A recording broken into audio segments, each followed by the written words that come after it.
اعوذ باللہ من الشیطان الرجیم بسم اللہ الرحمن الرحیم۔ ویورز السلام علیکم۔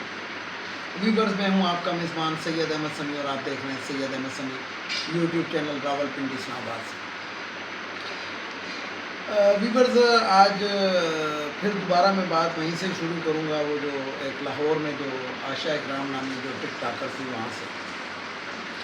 تو امید ہے کہ کافی حد تک وہ آپ لوگ اخباروں میں بھی پڑھ رہے ہیں اور سوشل میڈیا بھی اس میں بڑا متحرک ہے، اور امید ہے کہ آپ جو جڑ ہے وہاں تک پہنچ چکے ہوں گے، لیکن میرا ٹاپک اس سے ذرا سا تھوڑا سا مختلف ہے۔ میں نے ان 5-6 دنوں کے اندر کافی لوگوں سے ملاقاتیں کی، ان کے ویوز لیے، اور میں اس چیز کے اوپر بڑا وہ کرتا رہا کہ یہ آخر ہمارے ملک میں جو ایک طوفان بدتمیزی ہے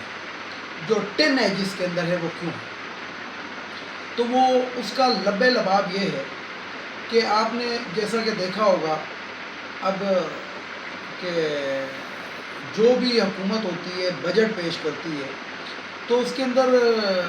مرکزی چیزیں جو ہوتی ہیں وہ سستی کر دی جاتی ہیں۔ مثلا سب سے پہلی خبر ہوتی ہے کہ گاڑیوں کی قیمت میں کمی، موٹر سائیکلوں کی قیمت میں کمی، اور فریج اور ایئر کنڈیشنوں کی قیمت میں کمی۔ تو موجودہ حکومت کیونکہ ریاست مدینہ کا نام لے کر وجود میں آئی بھی ہے،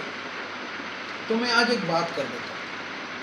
اور یہ دیکھیے گا کہ اس ویڈیو کو اندر یہ بات لازمی نوٹ کیجیے گا، آخر تک اس کو ذرا دیکھیے گا کہ دیکھیں واقعی یہ اس چیز کا حل ہے کہ نہیں۔ موٹر سائیکل یہ جب نواز شریف کا تیسرا دور حکومت تھا تو اس وقت پاکستان کے اندر 2 طرح کے موٹر سائیکلز تھے۔ ایک جو تھا یہ ہونڈا موٹر سائیکل کہلاتا تھا جس میں CD70 125 وغیرہ ہوتے تھے، اور ایک جو تھا وہ یامہا کہلاتا تھا۔ تو ان کی قیمتیں جو تھیں تقریباً اس دور کے اندر 72,000 تک پہنچ گئی تھی۔ ہوتا کیا ہے کہ پرویز مشرف صاحب کی جب حکومت آئی تو پرویز مشرف صاحب چائنا کی کمپنیوں کو پاکستان میں لے کر آئے، اور موٹر سائیکل کی قیمت 32,000 کے اوپر آ گئی، جو کہ انہوں نے ایک سوچا تھا کہ غریب شخص کے لیے ایک ریلیف پیکج ہوگا، سستی سواری ہوگی۔ اب ہوا کیا، موٹر سائیکلوں کی پاکستان کے اندر بھرمار ہو گئی، اور بھرمار کیا ہوگی کہ اس کے اندر یعنی کہ جو والدین ہیں انہوں نے یہ نظریہ ہی گنوا دیا کہ اس بچے کا لائسنس ہونا چاہیے کہ نہیں ہونا چاہیے، بس موٹر سائیکل لے کے دیکھیں۔ اور موٹر سائیکلوں کی پاکستان میں اتنی بھرمار ہوئی کہ جسے کہتے ہیں کہ ہر جگہ پہ ٹریفک کے مسائل کے علاوہ بھی بہت سے مسائل ایسے ہوئے کہ جس کے اندر روڈ ایکسیڈنٹ بہت زیادہ ہوئے، اور 10 ایجز کے ہوئے، یعنی کہ بلو 18 ایئر کے، ویلنگ کرتے ہوئے۔ وہ موٹر سائیکل تو رہا ہی نہیں نا، موٹر سائیکل کے ماڈ گارڈ اتار دیے جاتے ہیں، انڈیکیٹر اشارے اتار دیے جاتے ہیں، اسپیڈ میٹر اتار دیا جاتا ہے، چھوٹا سا ایک ہینڈل لگا دیا جاتا ہے، اور پیچھے جناب وہ ٹراں تو مقصد یہ ہے کہ وہ پھر اسپیڈیں دینا، پھر موٹر سائیکل کو لیٹ کے چلانا، ٹینکی پہ کھڑے ہو کے چلانا، یہ تمام چیزیں ہوتی ہیں اور ہو رہی ہیں، اور خاص طور پہ 14 اگست 23 مارچ اور اس طرح کے عید میلاد النبی، یہ اس جو 3 تہوار ہیں پاکستان کے بڑے تہوار، ان کے اوپر یہ بڑی جسے کہتے ہیں کہ زیادہ تعداد کے اندر یہ ہوتی ہے، اور اموات بھی زیادہ تعداد میں ہوتی ہے۔ یعنی کہ ویورز اس دفعہ میں نے 14 اگست سے پہلے ایک اپنی ویڈیو کے اندر ایک لفظ کہا تھا کہ والدین اپنے بچوں کا خیال کریں جن کو موٹر سائیکل لے کے دیے ہیں، کیونکہ اسرائیل علیہ السلام جو ہے وہ نمبر لگاتے پھر رہیں گے کہ کس کس کی روح قبض کرنی ہے۔ اب آتے ہیں اصل موضوع کی جانب، یہ میں نے ذرا آپ کو بیک گراؤنڈ بتایا۔ اب دیکھیں کہ لاہور کے اندر جو میں نے آپ کو ایک جگہ بتائی ہے کہ مال روڈ سے لے کے اور بتی چوک تک آپ ذرا آ کر دیکھیں کہ وہاں پہ ٹریفک کا کیا حال ہے، اور اس کے اندر اکثریت کن کی ہے۔ اکثریت اس کے اندر اوباش نوجوانوں کی ہیں۔ یہ جو رکشے کے اندر جو ایک خاتون کے ساتھ بدتمیزی کر کے ایک بندہ موٹر سائیکل پہ بھاگا اور پیچھے وہ موٹر سائیکلوں والے سیلفیاں لے رہے تھے، یہ اسی چیز کے آفٹر شاک ہیں جو اب محسوس کیے جا رہے ہیں۔ میں یہ نہیں کہتا کہ ان چیزوں کو سستا نہیں کرنا چاہیے، میرا جہاں تک ذاتی وہ ہے کہ جب تک موٹر سائیکل جو تھا سوبر لوگوں کے ہاتھ میں تھا، میچور لوگوں کے ہاتھ میں تھا اور ہاتھوں میں ہوتا تھا، اس وقت تک یہ بغیرتیاں نہیں تھیں، لیکن اس کے بعد یہ بغیرتیاں بہت زیادہ ہو گئی، کیونکہ ہوتا کیا تھا کہ اسکول اور کالجز کی جب چھٹیاں لڑکیوں کی ہوتی تھیں تو لڑکیاں جو ہوتی تھیں وہ تانگے میں یا اس میں یا وین کے اندر یا گھر جا رہی ہوتی تھیں، اور لڑکے جو ہوتے تھے وہ سائیکل وائیکل پہ. اب جو ہوتا ہے وہ موٹر سائیکل ہے، وہ بیک اپ ہوتا ہے. یعنی کہ یہ ہمارے ملک کے اندر یہ بےہودگی کو پروان چڑھانے میں موٹر سائیکل کا بہت بڑا کردار ہے. اس کا حل یہ بھی ہو سکتا ہے کہ ایک تو موٹر سائیکل کو پراپر کر دیا جائے، ایک اس کے اوپر 18 سال سے زیادہ جو قانون کہتا ہے، میں نہیں کہتا، قانون یہ کہتا ہے کہ جو شخص لائسنس ہولڈر ہو اس کو سڑک کے اوپر آنا چاہیے. تو ایک یہ سختی کر دی جائے، ایک ہیلمٹ کی سختی کر دی جائے، تاکہ وہ جو بڑے بڑے بال بنا کے جو لڑکے گھوم رہے ہیں ہیرو کا کردار ادا کرتے ہوئے سڑکوں پہ، اس سے ان لوگوں کو بھی ذرا وہ ہو جائے گا. جب ہیلمٹ کی شرط لازمی ہو، بھلے اس میں سردی ہو یا گرمی ہو، ہیلمٹ لازمی ہو. اسی طریقے سے موٹر سائیکل کمپلیٹ ہو، اس کے انڈیکیٹر لگے ہوئے ہوں، اس کا اسپیڈ میٹر لگا ہو، اس کی لائٹیں ہوں، موٹر گارڈ پورے ہوں، سلنسر کے اوپر پابندی ہو، جو ایکچوئل سلنسر ہے وہ ہو، تاکہ ٹراں بھی نہ کر سکیں. اور مین چیز یہ کہ پابندی لگا دی جائے یہ الٹریشن کرنے کے اوپر. یہ پابندی قانون سازی اس کے اوپر ہونی چاہیے، اور اس کے اوپر بھلے کوئی بھی ہو اس کو کیفے کردار تک پہنچا دیں اگر وہ اس قانون کی قانون شکنی کرتا ہے. تو یہ جو لاہور میں جو سانحہ ہوا ہے، ایک وہ رکشے والی میں بات کر رہا ہوں اور دوسری وہ 14 اگست والی میں بات کر رہا ہوں. تو ایک اندازے کے مطابق، کیونکہ گن تو کوئی بھی نہیں سکتا، لیکن ایک اندازے کے مطابق لاہور مینار پاکستان کے اوپر جو یہ کراؤڈ پہنچا ہوا تھا، جو لاکھوں کی تعداد میں تھا، تو وہاں پہ لاکھوں ہی کی تعداد میں موٹر سائیکلز بھی آئی ہوئی تھی،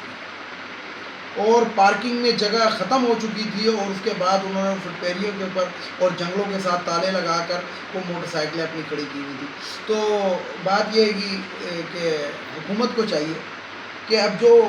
ہو چکا ہے وہ تو ہو چکا ہے. موٹر سائیکلیں یعنی کہ جسے کہتے ہیں کہ پاکستان میں بہت ہو گئی ہیں، لیکن ان کے اوپر اگر آنے والے دنوں میں اگر کچھ شرائط لاگو کر دیں، ہیلمٹ کی شرط اور کمپلیٹ موٹر سائیکل کی شرط اور لائسنس کی شرط، تو میرا خیال ہے کہ بےہودگی کے اوپر کافی حد تک قابو پا لیا جائے گا. دوسری چیز یہ ہے کہ ون ویلنگ کے اوپر بھرپور قسم کی پابندی لگے. سیف سٹی کے کیمرے لگے ہوئے ہیں،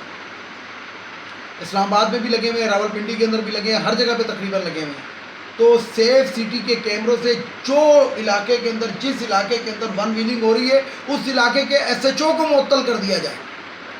ادھر کے جتنے بھی تھانے کی نفری ہے اس تمام کو معطل کر دیا جائے. معطل اس لیے کہ وہ اپنی ڈیوٹی صحیح انجام نہیں دے رہے. جب وہ اور یہ اسی طریقے سے رشوت کا بھی قلم کلا ہوگا. کم سے کم دن میں کوئی 100-200 موٹر سائیکل یہ ویلنگوں کے اوپر بند ہوں گے تو 200 نوجوانوں کی جانیں بھی بچیں گی اور بےہودگی بھی کم ہوگی. تو یہ ایک گزارش تھی جو میں حکومت کے سامنے رکھنا چاہتا تھا، کیونکہ ریاست مدینہ کی دعوے دار حکومت ہے، تو ریاست مدینہ کے اندر جو ہے یہ چیزیں جو ہیں یہ بڑے جسے کہتے ہیں معنی رکھتے ہیں. مسئلہ یہ ہے پاکستان کے اندر ایک اس قسم کی یہ ایک جنریشن جنریٹ ہو رہی ہے کہ جو مادر پدر آزاد ہوتی جا رہی ہے. مادر پدر آزاد اس لیے کہ والدہ جو ہوتی ہے، جب بچے کا کسی کا موٹر سائیکل پہ ایکسیڈنٹ ہوتا ہے تو والدہ جناب اسٹیٹمنٹ دیتی ہے ابھی تو سبزی لینے گیا. یعنی والدہ یہ نہیں کہہ رہی ہوتی کہ سبزی تو آج تک لے کر ہی نہیں آیا. تو ہم لوگ جو ہیں یہ کس طرف جا رہے ہیں یہ حکومت کو سوچا جائے، اور تمام یہ جو ہمارے ارباب اختیار ہیں ان کو اس چیز کے اوپر، غریب آدمی کے لیے آپ بجٹ پیش کرتے ہیں، غریب لوگوں کے لیے وہ کرتے ہیں، غریب کو ریلیف اس میں دیا جاتا ہے، تو اس کے اندر کوشش کریں آٹا، چینی، چاول، دال، گھی، یہ چیزیں سستی کریں. ایئر کنڈیشن غریب کے گھر میں نہیں ہوتا جو آپ ہر سال سستا کرتے ہیں تھوڑا بہت. فریج جو ہوتا ہے کہ وہ بے شک غریب کے گھر میں ہوتا ہے وہ سستا کر دیں، لیکن یہ ایئر کنڈیشن، یہ کاریں، یہ ان چیزوں کی غریب کے پاس کہاں پہ وہ ہوگی کہ وہ خریدتے اور آپ سستی انہیں کو کرتے ہیں. تو ویورز یہ تو تھی اس موضوع کے اوپر بات. اب آتے ہیں ذرا سیاست کی جانب. سب سے پہلی بات تو یہ کہ افغانستان کے اندر جب سے طالبان کی نے تخت کے اوپر قابض ہوئے ہیں، یعنی کہ تخت چھین لیا سیدھی دوسرے الفاظ کے اندر، تو گو کہ وہ پاکستان کے مفاد میں ہے یا نہیں ہے یہ تو کچھ دن بعد پتہ لگے گا، لیکن یہ ہے کہ ابھی تک وہاں پہ لوگ جو ہیں وہ ڈرے اور سہمے ہوئے. یہی ہے کہ کچھ فلائٹس جو وہاں پہ جسے کہتے ہیں شٹل کا کام کر رہی ہیں اور وہاں سے غیر ملکیوں کو نکالنے میں اہم کردار ادا کر رہی ہیں، ان کو بھی دشواریاں پیش آ رہی ہیں. کابل ایئرپورٹ کے اوپر رات میں نے آپ کو رپورٹ دی تھی کہ اس وقت تک تقریباً 12,000 افراد تھے، لیکن آج کی میں آپ کو بتاؤں کہ 12 سے بھی زیادہ ہیں. تقریباً ایک اندازے کے مطابق وہاں پہ 20,000 کے قریب افراد جو ہیں جو سڑکوں کے اوپر اپنا پاسپورٹ لیے ہوئے ایسے بیٹھے ہوئے ہیں اور اپنے بچوں کو لیے ہوئے کہ دیکھیں جی ہمارے پاس افغانی پاسپورٹ ہے، اور وہ وہاں سے نکلنا چاہتے ہیں. تو میرا خیال ہے کہ طالبان کو سب سے پہلے اس طرف آنا چاہیے اور اپنے عوام کے اندر یہ شعور پیدا کر دینا چاہیے اور یہ ڈر اور خوف کی جو فضا ہے وہ ختم کرنی چاہیے کہ بھائی ہم حکومت کرنے کے لیے آئے ہیں اور ہم انصاف دینے کے لیے آئے ہیں، ہم اسلامی وہ کریں گے، ہم یہاں پہ کسی پہ ظلم نہیں کریں گے. تو میرا خیال ہے یہ کافی حد تک مسئلہ حل ہو جائے گا. اور پاکستان کو بھی چاہیے کہ اپنے دروازے اب مہاجرین کے لیے نہ کھولیں. جب بنگلہ دیش جیسا ملک مہاجرین کو قبول کرنے کے لیے تیار نہیں ہے، جب ترکی جیسا نہیں ہے، تو ہم کیوں قبول کریں گے؟ اور میں نے کل بھی اپنی ویڈیو میں کہا تھا کہ اگر ہمارا ملک اتنا ہی وہ ہے، فراخ دل ہے، تو ہم اپنے ان پاکستانیوں کو جو بہاری کی شکل کے اندر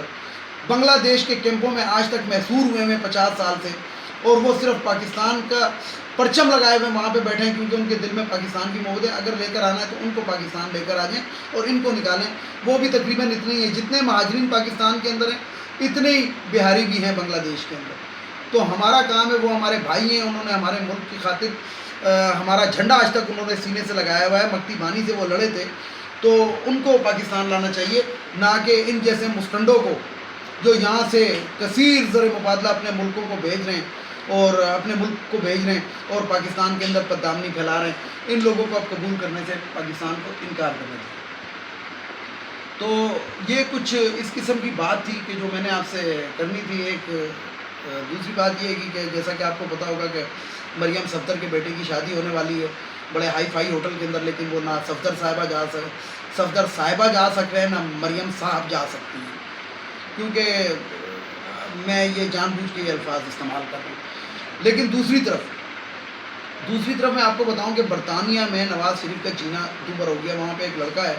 جس کو عابد شہر علی نے کوئی گالیاں شالیاں دی تھی بقرعید کے اوپر. اس نے ایک ایسی مہم شروع کی ہے گی، وہ جو دستخطی مہم ہے، اور جس ٹائم اس کے اندر برطانیہ کے پارلیمنٹیرین بھی اس کے ساتھ مل گئے ہیں، اور یقین جانے کہ یہ بہت ہی، اور جس کے وجہ سے نواز شریف صاحب جو ہیں وہ ذہنی ڈپریشن کا شکار ہیں. اور یہ جو شادی ہے اس کو بھی بڑا جسے کہتے ہیں کہ وہ کہہ رہے ہیں کہ فول پروف سیکورٹی انہوں نے برطانیہ حکومت سے مانگی ہے کہ یہاں پہ کوئی لوگ اندر گھس کے اس قسم کی حرکتیں نہ کر سکیں، اور دوسری بات یہ ہے کہ ہمیں بدنام نہ کر سکیں. ویسے تو یہ آپ کو پتہ ہی ہے کہ باقاعدہ شہباز شریف ایک اسٹیٹمنٹ دے چکا ہے کہ چور چور کہہ کے ہمیں پوری دنیا میں بدنام کر دیا. تو اب یہی بات ہے کہ یہ برطانیہ کے اندر عوام کے اندر وہ جو لڑکا ہے 17-18 سال کا، وہ پلے کارڈ لے کے گھوم رہا ہے، اور برطانیہ کی عوام جو ہیں وہ اس کے دستخطی مہم کے اندر شامل ہو چکی ہے. تو ویورز یہ کچھ باتیں تھیں جو میں نے آپ کے ساتھ کرنی تھی. اب آخر کے اندر ایک چھوٹی سی بات ریاست مدینہ کے بارے میں اور بھی کر دوں کہ 128واں نمبر جو ہے وہ دوبارہ کرپشن کے حساب سے ہمارے ملک کا، تو یہ نواز شریف کے دور میں 124واں تھا.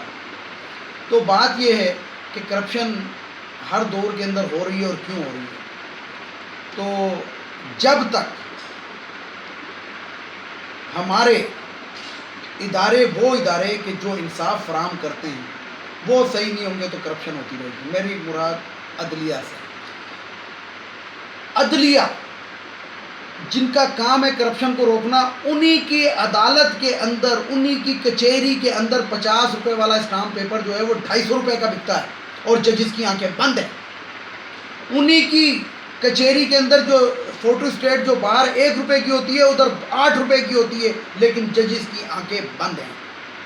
انہی کی کچہریوں کے اندر جو کرپشن وکلا کر رہے ہیں، جو کرپشن پولیس والے کر رہے ہیں، لیکن ججز کی آنکھیں، اور ایون کہ جج کا ریڈر کر رہا ہے، جو جج کا پیشکار ہے وہ کر رہا ہے، تو لیکن ججز کی آنکھیں بند ہیں. اس لیے پاکستان میں کرپشن، اسی لیے ہمارا ملک 128ویں نمبر سے نیچے نہیں آ رہا، یعنی کہ 100 کے بھی نیچے نہیں آ رہا. بات یہ ہے، ایک چھوٹی سی بات ہے کہ پاکستان کے اندر جو طبقے ہیں نا، اس کے اندر کوئی طبقہ جو ہے نا وہ عرس کا لنگر نہیں کھاتا کہ نہیں جی یہ تو فلانے بابا کا عرس ہے ہم لنگر نہیں کھاتے، اور کوئی جو ہے وہ میلاد کا نہیں کھاتا کہ وہ نہیں جی میلاد تو گناہ ہے گا، میلاد کی ہم شیرینی وغیرہ نہیں کھاتے، اور کوئی جو ہے وہ محرم کی نیاز نہیں کھاتا کہ نہیں جی محرم کی نیاز ہم کیوں کھائیں، لیکن حرام کھانے میں یہ سارے کے سارے تکڑے ہیں۔ یعنی کہ آپ ایک چھوٹی سی بات میں نے کہی ہے،